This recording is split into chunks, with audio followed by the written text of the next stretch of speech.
Hello everyone, क्या हाल चाल है? बहुत बढ़िया होंगे। इस वीडियो में हम क्या डिस्कस करने वाले, एग्जामिनेशन चैप्टर में जो हेल्थ केयर सेक्टर है उसकी एंट्रीज देखेंगे और क्वेश्चन बैंक में जो क्वेश्चंस हैं वो अपन करेंगे। ठीक है, जो स्पेसिफिक हेल्थ केयर सेक्टर के क्वेश्चंस हैं वो यहाँ पे करेंगे। बाकी जैसे कि एडवांस क्वेश्चन है, जैसे कि कई बार एग्जाम में क्वेश्चन आते हैं जिसमें क्या है, बहुत सारे डिफरेंट एग्जामिनेशन के एडजस्टमेंट है, एक आध हेल्थ केयर सेक्टर का भी एडजस्टमेंट है, तो वो सारे अपन जब एडवांस क्वेश्चन करेंगे तब करेंगे। अभी अपन क्या करने वाले हैं, एंट्रीज कवर करने वाले हैं इस लेक्चर में हेल्थ केयर सेक्टर की सारी, और क्वेश्चन बैंक में जो हेल्थ केयर सेक्टर पे क्वेश्चंस है वो अपन करने वाले हैं। ठीक है, तो चलो स्टार्ट करेंगे अपन यहाँ पे हेल्थ केयर सर्विसेज। सबसे पहले एंट्री नंबर 46 पे आओ। एंट्री नंबर वगैरह याद नहीं रखना है, खाली रेफरेंस के लिए बोला मैंने। Service by veterinary clinic in relation to health care of animal और बर्ड्स, ये तो पता ही होगा, वेटनरी क्लिनिक आप सबने देखा होगा। ठीक है, एनिमल्स के लिए, बर्ड्स के लिए, डॉग्स पेट्स वगैरह के लिए नहीं होता जो क्लिनिक, वेटनरी क्लिनिक, वो कोई भी सर्विसेज दे एग्जेम्प्ट है भाई, जीएसटी नहीं लगेगा। तो वेटनरी क्लिनिक अगर कोई सर्विस दे रहे हैं यहाँ पे, किसके हेल्थ केयर के लिए देते हैं? एनिमल के, बर्ड्स के, एग्जेम्प्ट है जीएसटी से, एग्जेम्प्ट है, जीएसटी नहीं लगेगा उस पर, पहली बात। दूसरी बात, service by way of rehabilitation professionals, कौन दे रहा है सर्विस? रिहैबिटेशनल प्रोफेशनल दे रहे हैं। Recognise in the rehabilitation council of India by way of rehabilitation therapy and counselling, RTC. Rehabilitational professional काय की सर्विस दे रहे हैं? आर टी या सी की। रिहैबिलिटेशन दे रहे हैं, थेरेपी दे रहे हैं, या काउंसलिंग दे रहे हैं, या कोई और एक्टिविटी कर रहे हैं as covered by said act. At कहाँ पे दे रहे हैं? या मेडिकल स्टैब्लिशमेंट में दे रहे हैं, कोई एजुकेशनल इंस्टीट्यूट में दे रहे हैं, कोई रिहैब सेंटर्स में दे रहे हैं जो स्टैब्लिश किया है गवर्नमेंट ने, central government, state government, union territory ने, या एंटिटी जो रजिस्टर्ड है 12AA या AB of the income tax act में। अब रिहैब सेंटर्स, वो संजू मूवी देखी आपने, वो रिहैब सेंटर पे जाता है तो क्या कर रहे हैं, उसको रिहैबिलिटेशन दे रहे हैं, थेरेपी दे रहे हैं, काउंसलिंग दे रहे हैं, तो उसको वो सर्विसेज एग्जेम्प्ट है भाई। कौन दे रहा है? रिहैबिलिटेशनल प्रोफेशनल दे रहे हैं यहाँ पे, रिहैबिलिटेशनल प्रोफेशनल्स दे रहे हैं। काय की service? RTC, rehabilitation therapy counselling की सर्विसेज दे रहे हैं। ठीक है, किस कहाँ पे दे रहे हैं? मेडिकल स्टैब्लिशमेंट में दे सकते हैं, कोई एजुकेशनल इंस्टीट्यूट में दे सकते हैं, रिहैब के सेंटर्स होते हैं वहां दे सकते हैं, जो भी स्टैब्लिश किया है गवर्नमेंट ने या 12AA वाली एंटिटी ने, वहां पे आरटीसी की सर्विस रिहैबिलिटेशनल प्रोफेशनल दे रहा है तो वो एग्जेम्प्ट हो जाएगा। ठीक है, ये हुई बात। उसके बाद next, service by way of का, अब ये है इंपॉर्टेंट एंट्री, ध्यान से समझेंगे, टाइम लगेगा, इस पे आते हैं एग्जाम में question. Service by way of health care service by a clinical establishment an authorised medical practitioner और पैरामेडिक्स। क्या बोला इन्होंने? हेल्थ केयर सर्विस अगर कोई दे रहा है, क्या दे रहा है? हेल्थ केयर सर्विस दे रहा है। कौन दे रहा है? या तो क्लिनिकल एस्टेब्लिशमेंट दे, या ऑथराइज मेडिकल प्रैक्टिशनर दे, या पैरामेडिक्स दे, वो उन्होंने बोला एग्जेम्प्ट हो जाएगा भाई, एग्जेम्प्ट हो जाएगा। ठीक है, अब सबसे पहले अपन समझते हैं हेल्थ केयर सर्विस मतलब क्या। तो नेक्स्ट पेज पे देखो, डेफिनेशन है अपनी हेल्थ केयर सर्विस की, डायग्राम बना हुआ है। हेल्थ केयर सर्विस में क्या क्या आता है देखते हैं। ये एग्जेम्प्ट है, हेल्थ केयर सर्विस एग्जेम्प्ट है। क्या एग्जेम्प्ट है देखते हैं। Health care service means service by way of diagnosis, treatment और केयर। क्या बोला इन्होंने? डीटीसी। या तो आपका डायग्नोसिस हुआ, या ट्रीटमेंट हुआ, या केयर हुआ। अपन हॉस्पिटल जाते यही होता है, सबसे पहले डॉक्टर डायग्नोसिस करता है भाई बीमारी क्या है, उसके बाद ट्रीटमेंट देता है, ठीक है उसका, और उसके बाद में केयर करता है। तो डायग्नोसिस होता है, ट्रीटमेंट होता है, फिर केयर होता है। जैसे कि भाई किसी की सर्जरी होनी है तो पहले डॉक्टर देखेगा ना भाई किस चीज़ की सर्जरी है, डायग्नोसिस किया कि हाँ भाई इनके यहाँ पे लीवर में प्रॉब्लम है, तो डायग्नोसिस हो गया। उसके बाद उसकी सर्जरी किया, ट्रीटमेंट हो गया। उसके बाद सर्जरी के बाद 15 दिन एडमिट करके रखा, केयर हो गया। तो डायग्नोसिस, ट्रीटमेंट, केयर, ये सर्जरी का एग्जांपल लिया। किसी भी केस में आपका डायग्नोसिस हो रहा है, ट्रीटमेंट हो रहा है, या केयर हो रहा है, किसी का भी डायग्नोसिस हो रहा है, ट्रीटमेंट हो रहा है, या केयर हो रहा है, DTC for illness, injury, deformity, abnormality और प्रेगनेंसी। क्या बोला इन्होंने? Double iPad, DTC of double iPad. What do mean by double iPad? Illness I, injury, किसी की इलनेस है, किसी को इंजरी हो गई, यहाँ पे एक्सीडेंट वगैरह हो गया, डिफॉर्मिटी है, यहाँ पे एबनॉर्मेलिटी है किसी को, या प्रेगनेंसी की बात है, तो DTC of double iPad. Diagnosis, treatment, care किसका कर रहे हैं? या तो किसी की इलनेस है, या इंजरी है, या डिफॉर्मिटी, या एबनॉर्मेलिटी है, या प्रेगनेंसी है, तो DTC of double iPad. In any recognise system of medicine in India, कोई भी recognise system of medicine in India हो सकता है। What are recognise system of medicine in India देखेंगे आगे, एलोपैथी, आयुर्वेदा, ये सब हो सकते हैं। ठीक है, तो क्या हो रहा है हेल्थ केयर सर्विस में? सबसे पहले इन्होंने क्या बोला, क्या होता है? DTC of double iPad. कौन सी service? DTC, diagnosis, treatment, care for illness, injury, deformity, abnormality या pregnancy in any recognise system of medicine in India. ये हो गई हेल्थ केयर सर्विस, ठीक है भाई।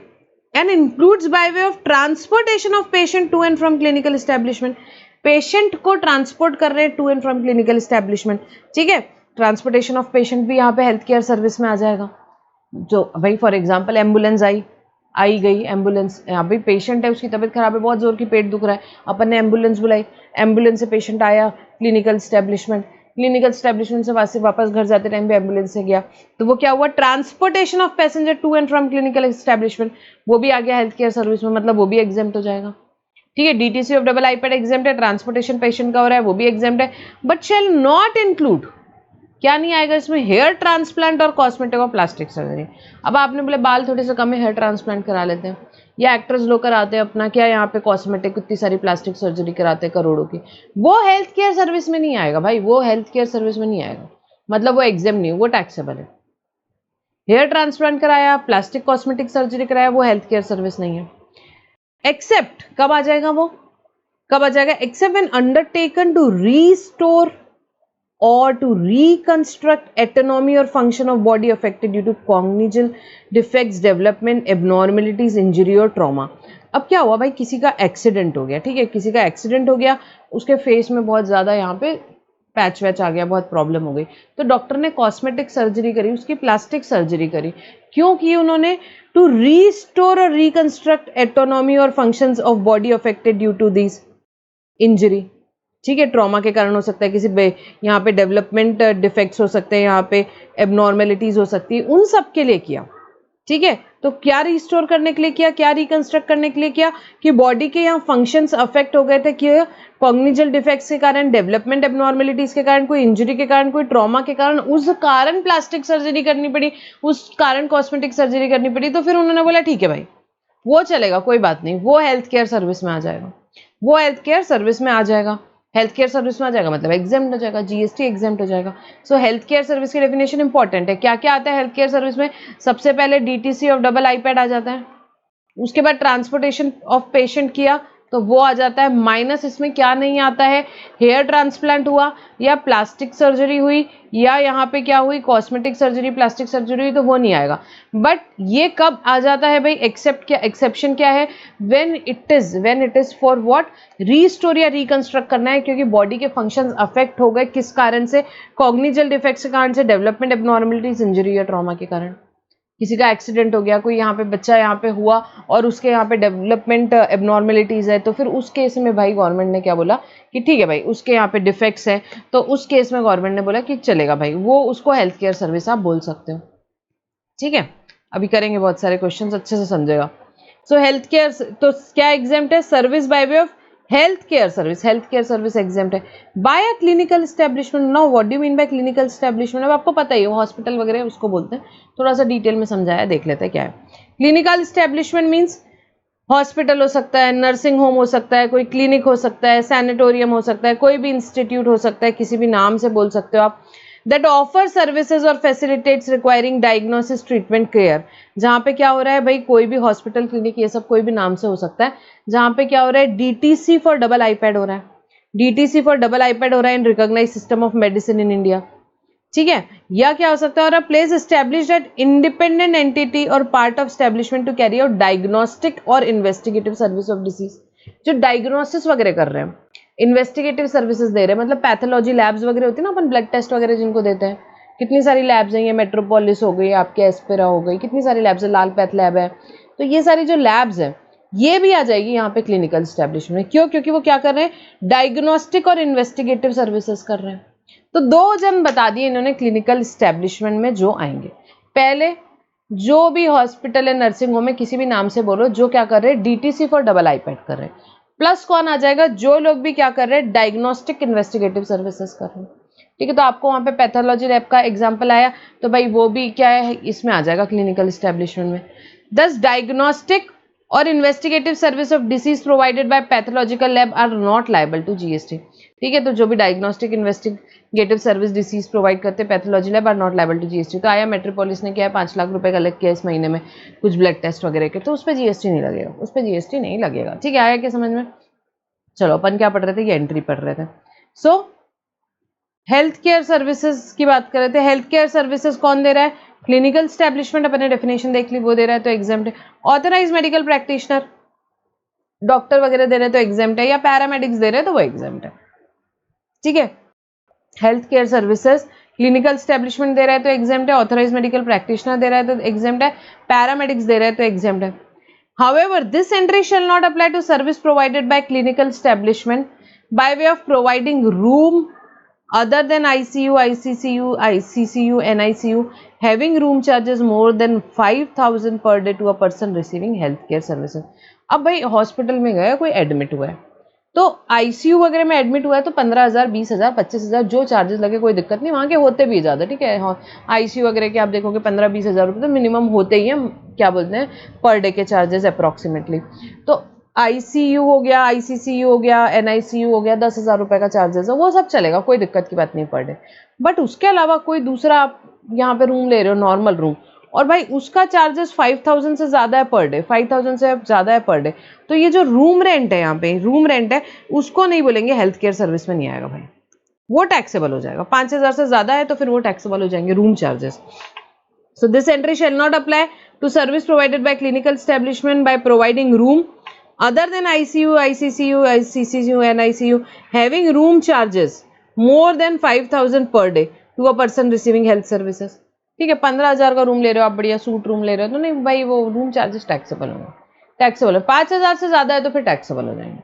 3,000 रुपये रूम का चार्जेस है, एग्जाम्प्ट है, कोई दिक्कत की बात नहीं, ठीक है। आईसीयू वगैरह का कोई लिमिट नहीं, 50,000 रुपये का भी यहाँ पे रूम चार्जेस है तो एग्जाम्प्ट है। आईसीयू, NICU, CCU यहाँ पे, ठीक है, इन सब की बात कर लें, ICCU।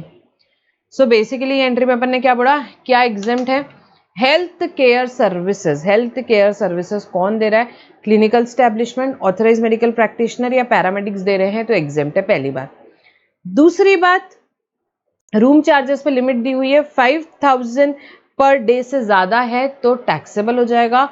But ICU, NICU, CCU इन सब की अगर हम बात करें तो इनमें उन्होंने क्या बोल दिया है कि इनमें कोई लिमिट नहीं, कितना भी होगा तो भी एग्जाम्प्ट होगा, ठीक है। अब नेक्स्ट पॉइंट क्या बोल रहा है, service provided bye transportation of patient in an ambulance other than specified in A above. देखो फर्स्ट पॉइंट में क्या बोला था इन्होंने, हेल्थ केयर सर्विस एग्जाम्प्ट है, हेल्थ केयर सर्विस में ये ट्रांसपोर्टेशन ऑफ पेशेंट आ गया था। सो हेल्थ केयर सर्विस अगर क्लिनिकल स्टैब्लिशमेंट दे रहा है, ऑथराइज मेडिकल प्रैक्टिशनर दे रहा है या पैरामेडिक्स दे रहा है तो एग्जाम्प्ट है। मतलब एम्बुलेंस की सर्विसेज क्लिनिकल स्टैब्लिशमेंट ने दी, कोई डॉक्टर ने दी, पैरामेडिक्स ने दी तो एग्जाम्प्ट है।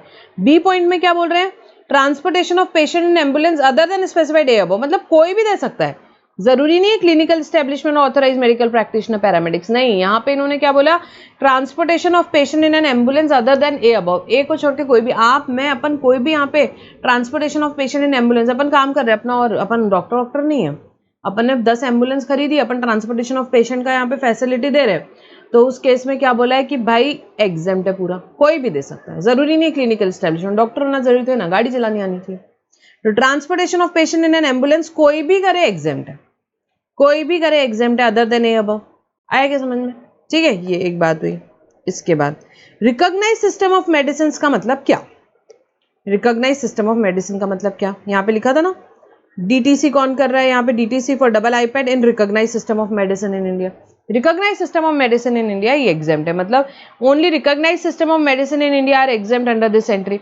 देखते रिकॉग्नाइज सिस्टम ऑफ मेडिसिन क्या है, एलोपैथी, क्या है, allopathy, Ayurveda, Unani, Siddha, yoga, homeopathy और any other system of medicine that may be recognised by central government.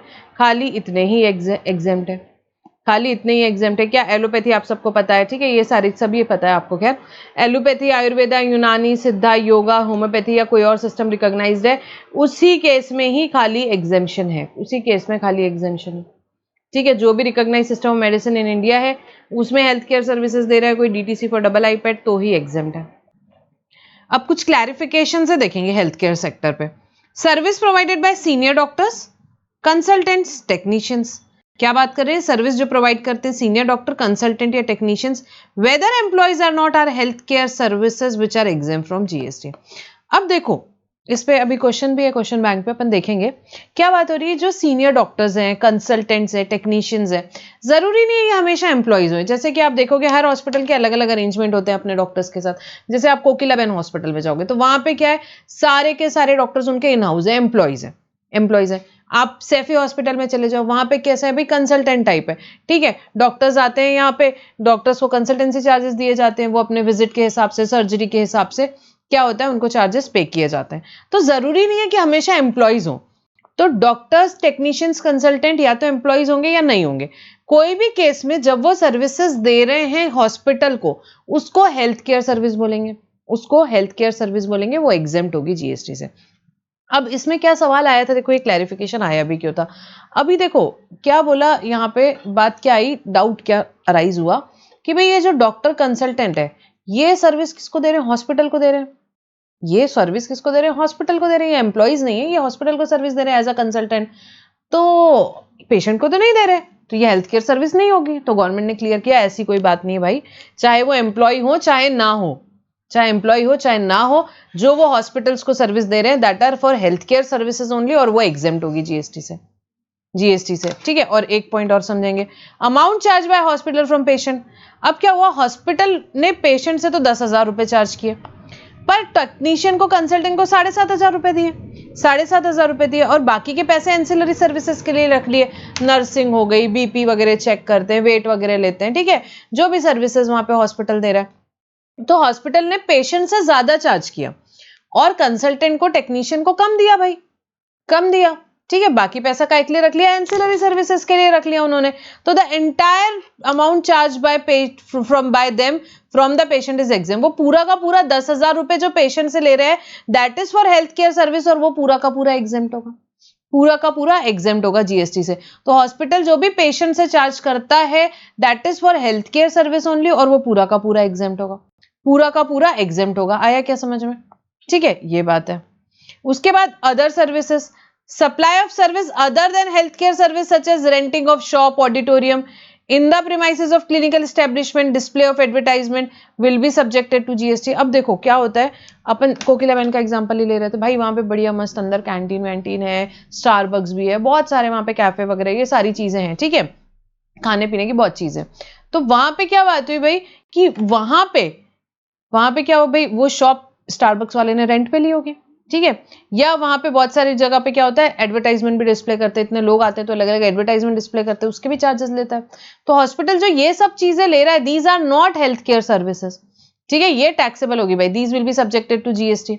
तो क्वेश्चन में दिया हुआ है अगर अपने को renting of shops, auditorium, display of advertisement, इन सब पे अपने को जीएसटी लगाने का, जीएसटी लगाने का है। Applicability of GST on service in the form of art, IVF. तो ये जो आईवीएफ वगैरह वो हेल्थ केयर सर्विस में आता है, वो एग्जेम्प्ट है, वो एग्जेम्प्ट है, ठीक है। Abnormality, disease, alignment of infertility is treated using ART procedure such as IVF, it is covered under health care service, और वो एग्जेम्प्ट है, वो कवर्ड है हेल्थ केयर सर्विस में, और वो क्या है भाई, एग्जेम्प्ट है जीएसटी से, एग्जेम्प्ट है जीएसटी से।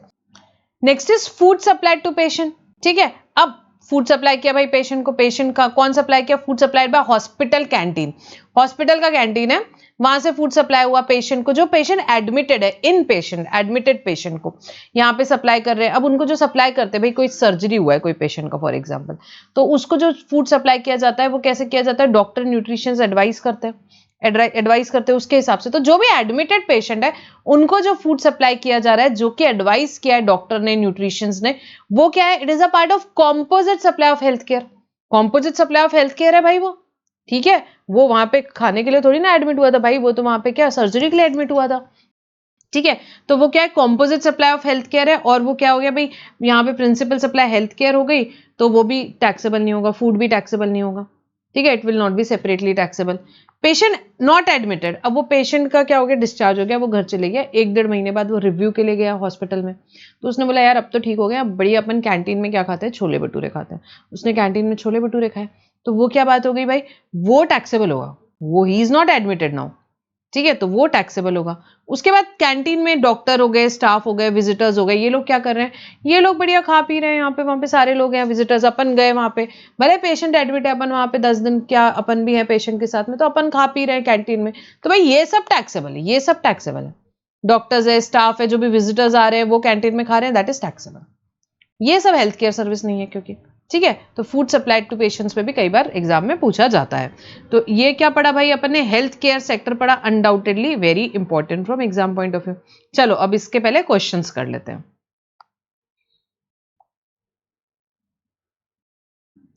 चलो क्वेश्चन बैंक में क्वेश्चन नंबर 2 पे आ जाओ। शिवा मेडिकल सेंटर क्या है, multi speciality hospital registered in Mumbai, Mumbai में हॉस्पिटल है Shiva medical centre. It hires senior doctors consultant independently without entering into employer employ agreement with them. तो हायर करते हैं यहाँ पे सीनियर डॉक्टर्स कंसल्टेंट्स, क्या एम्प्लॉयर एम्प्लॉय नहीं, रिलेशनशिप नहीं होता उनका। These doctors consultant provide consultancy to inpatients who are admitted in the hospital for treatment without being any contract with the patient। तो किसको दे रहे हैं, इन पेशेंट्स, जो पेशेंट एडमिटेड है उनको कंसल्टेंसी दे रहे हैं। In return they are paid consultancy charges by Shiva medical centre, Shiva medical centre उनको कंसल्टेंसी चार्जेस पे कर रहा है, ठीक है। The money however, the money actually charged by Shiva Medical Center from inpatient is higher than the consultancy charges paid to hired doctor consultant। तो यहाँ पे क्या बोल रहे हैं, वो जो शिवा मेडिकल सेंटर है वो क्या कर रहा है भाई, जो पेशेंट एडमिटेड है जिनसे जो चार्ज कर रहा है वो ज्यादा अमाउंट है एज कम्पेयर वो जो डॉक्टर को पे कर रहा है, ठीक है। वो 10,000 वाला एग्जाम्पल ही हो गया। The difference amount is retained by hospital, that is retention money includes charges for providing ancillary service like nursing care, infrastructure, paramedic care, emergency service, checking of temperature, weight, blood pressure। तो ancillary services के लिए यहाँ पे उन्होंने पैसे रखे, ठीक है, retention money लिया है। The department took a stand that senior doctors consultant are providing services to Shiva Medical Center and not to patient। Department क्या बोल रहा है, सीनियर डॉक्टर कंसल्टेंट यहाँ पे किसको सर्विस दे रहे हैं, हमारे हिसाब से मेडिकल सेंटर को सर्विस दे रहे हैं, मेडिकल सेंटर को दे रहे हैं और पेशेंट को नहीं दे रहे। Hence these services are not healthcare service, और वो बोल रहे हैं हेल्थ केयर सर्विस नहीं क्योंकि पेशेंट को नहीं दे रहे। And must be subjected to GST, और जीएसटी लगना चाहिए। Further GST is applicable on retention money kept by Shiva medical centre. वो बोल रहे हैं कि रिटेंशन मनी जो शिवा मेडिकल सेंटर ले रहा है उस पर भी हमको लगता है जीएसटी लगना चाहिए। You are required to examine whether the stand taken by department is correct. तो नहीं, बिल्कुल भी करेक्ट नहीं है। No, the stand taken by department is not correct. अपन को बताना है क्या, stand taken by department is not correct, ठीक है। सबसे पहले अपन क्या बता देंगे, यहाँ पे दो चीजें अपन ने पढ़ी, हेल्थ केयर सर्विस का एग्जाम्पशन क्या है, हेल्थ केयर सर्विस की डेफिनेशन क्या है, वो दोनों चीजें बता देनी, ठीक है। एग्जाम्पशन क्या है, हेल्थ केयर सर्विस यहाँ पे कौन दे रहा है, clinical establishment, authorise medical practitioner या पैरामेडिक्स दे रहा है, वो एग्जेम्प्ट है जीएसटी से। पहली बात ये हुई।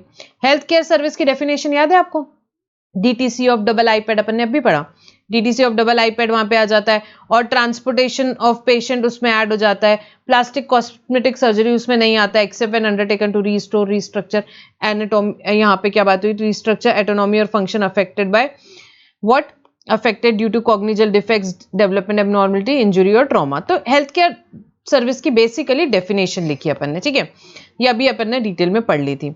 अब सर्कुलर क्या बोलता है, सर्कुलर ने क्या बोला है, the entire amount charge by the hospital from patients, पूरा का पूरा अमाउंट जो हॉस्पिटल पेशेंट से चार्ज कर रहा है including retention money, fees paid to the doctors is towards health care services provided by hospital to patient and is exempt from GST. तो उन्होंने क्या बोला, जितना अमाउंट हॉस्पिटल चार्ज कर रहा है पेशेंट से उसमें रिटेंशन अमाउंट भी आ जाता है, जो भी और जो भी फीस पेमेंट डॉक्टर को दे रहा है वो सब कुछ किसके लिए ले रहा है, पेशेंट से, वो हेल्थ केयर सर्विस के लिए ले रहा है और वो एग्जाम्प्ट है। आप पेशेंट से जितना भी चार्ज करो ना, अपन ने देखा था, आप पेशेंट से जितना भी चार्ज करो वो किस चीज के लिए, हेल्थ केयर सर्विस के लिए, हेल्थ केयर सर्विस के लिए, और वो एग्जाम्प्ट होगा। इन view of the same GST is not applicable on retention money, retention money जो वो रख रहे हैं उस पर जीएसटी नहीं लगेगा। तो पेशेंट से आपने जितना भी पैसा लिया, जिस वो पैसे में से आप दो चीजें करोगे, एक तो डॉक्टर वगैरह को पे करोगे, सेकंड एंसिलरी सर्विसेज के लिए रिटेंशन मनी आपने जो भी लिया, तो वो क्या बोला है भाई, पूरा का पूरा अमाउंट एग्जाम्प्ट है। सो एक क्वेश्चन इन्होंने पूछा था, क्या रिटेंशन मनी टैक्सेबल है, तो भाई रिटेंशन मनी एग्जाम्प्ट है, पहली बात अपन ने बता दी। उसके बाद The circular also clarifies that service provided by doctors, consultant, technicians hired by hospital, whether employees or not, are also healthcare service exempt from GST। क्या बोला, जो डॉक्टर है, कंसल्टेंट है, टेक्नीशियन है, ये लोग को हॉस्पिटल को ये लोग क्या दे रहे हैं, सर्विस दे रहे हैं। ये जो डॉक्टर्स हैं ये क्या कर रहे हैं, ये हॉस्पिटल को सर्विस दे रहे हैं, उसको भी हेल्थ केयर सर्विस बोलेंगे, वो भी एग्जाम्प्ट होगी भाई। डॉक्टर को पैसा जो हॉस्पिटल दे रहा है उस पर जीएसटी नहीं लगेगा। Those are also health care service, health care के लिए तो दे रहे हैं यार। इन्होंने एक चीज क्या बोली थी, दो चीजें पूछी थी, एक तो रिटेंशन मनी, दूसरी बोले थे कि जो डॉक्टर सर्विसेज दे रहा है हॉस्पिटल को क्या वो टैक्सेबल होगी, वो हेल्थ केयर नहीं है क्योंकि वो पेशेंट को नहीं दे रहा है। तो भैया ऐसा नहीं है, वो हेल्थ केयर के लिए ही दे रहा है। डॉक्टर है यहाँ पे, वो यहाँ पे टेक्नीशियन है, कंसल्टेंट है, वो हेल्थ केयर के लिए ही हॉस्पिटल को यहाँ पे क्या दे रहा है, सर्विसेज दे रहा है, तो उसे हेल्थ केयर सर्विस माना जाएगा, वो भी एग्जेम्प्ट होगी। Hence, service provided by senior doctor consultant hired by Shiva Medical Center being healthcare are also exempt. तो जो भी सर्विसेज यहाँ पे सीनियर डॉक्टर्स किसको दे रहे हैं, शिवा मेडिकल सेंटर को दे रहे हैं, वो हेल्थ केयर सर्विस है और वो एग्जेम्प्ट होगी, वो एग्जेम्प्ट होगी। आया क्या समझ में? ठीक है, तो ये एक क्वेश्चन हुआ। Next, Vedanta hospital Gurgaon has its own restaurant in the basement of hospital premises. इनका रेस्टोरेंट है अन्नपूर्णा भवन। क्या नाम है रेस्टोरेंट का? Annapurna Bhavan. Which supplies food to in patient admitted in hospital as per the advice of the doctor nutritionists. ठीक है, तो जो एडमिटेड पेशेंट है उनको फूड प्रोवाइड कर रहे हैं, जो भी बता रहे हैं डॉक्टर उसके हिसाब से। Annapurna Bhavan also supply food to other patient who are not admitted. जो एडमिट नहीं है उनको भी फूड सप्लाई कर रहे हैं, अटेंडेंट को, विजिटर्स को भी फूड दे रहे हैं। The food is prepared by the employees of the hospital and nothing is outsourced to any third party vendors. तो हॉस्पिटल के वहाँ एम्प्लॉइज है, वही बना रहे हैं खाना वगैरह, कुछ बाहर से नहीं ला रहे हैं। Vedanta hospital is of the view that all services provided by clinical establishment are exempt. वो बोल रहे हैं कि जो भी सर्विस क्लिनिकल एस्टैब्लिशमेंट प्रोवाइड करता है सब एग्जेम्प्ट होता है। Thus it is not liable to pay tax, इसलिए किसी भी में टैक्स पे करने की जरूरत नहीं। You are required to tax the correctness of the view taken by the Vedanta hospital. आपसे पूछ रहे हैं, आप बताओ। तो भाई अपनी भी बात होगी, एडमिटेड पेशेंट को जो प्रोवाइड कर रहे हैं वो कॉम्पोजिट सप्लाई का पार्ट है हेल्थ केयर सर्विस का, वो एग्जेम्प्ट होगा जीएसटी से। बाकी तो टैक्सेबल है भाई, बाकी कोई हेल्थ केयर सर्विस नहीं है। देखो लिख देंगे, सबसे पहले तो अपन बता दो कि हेल्थ केयर सर्विस एग्जेम्प्ट है, ये तो बताना पड़ेगा ना, अपने को पता है बट अपने को बताना पड़ेगा। So service by health care service by clinical establishment authorise medical practitioner paramedics are exempt. It has been circular ने क्या क्लैरिफाई किया, देखो एग्जेम्पशन की एंट्री तो इतनी है, उसके बाद जो नीचे अपने क्लैरिफिकेशन पढ़े थे वो सब सर्कुलर से है।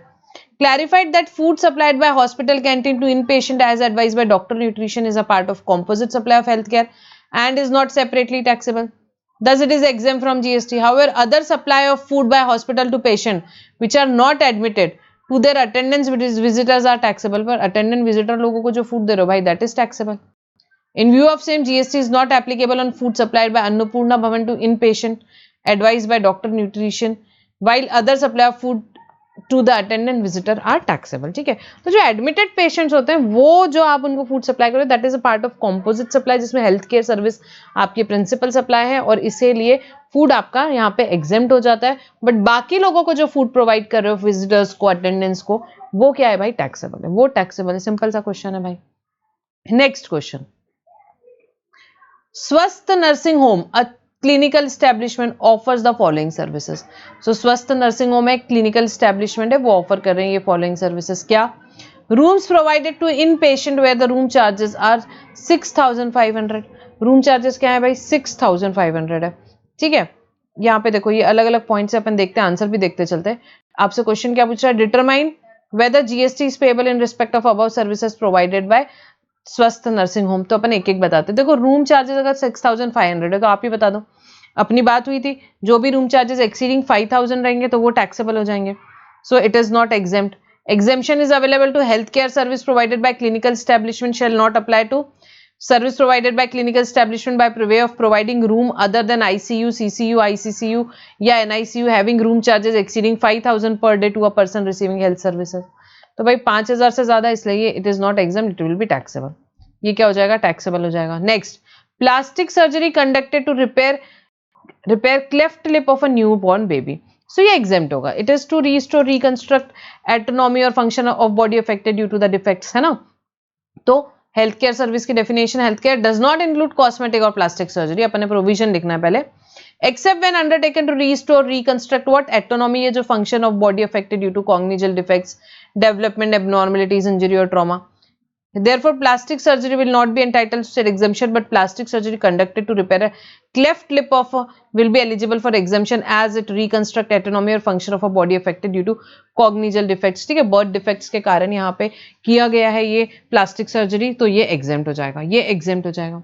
Then air ambulance service to transport critically ill patient from distant location to Swastik nursing home. आजकल एयर एम्बुलेंस सर्विसेज होती है भाई, आपको फ्लाइट से जो लेकर के जाते हैं, तो वो अपन देखो पॉलिसी वगैरह में भी इंक्लूडेड होती है एयर एम्बुलेंस सर्विसेज, ठीक है। कुछ इमरजेंसी हो जाती है तो अपने को देखना चाहिए भाई, अपने पास अगर पॉलिसी है तो उसमें एयर एम्बुलेंस सर्विस वगैरह है क्या, काफ़ी सारी पॉलिसीज में है आजकल। तो एयर एम्बुलेंस सर्विसेज यहाँ पे दे तो भाई एग्जेम्प्ट होता है, ये अपन ने देखा है।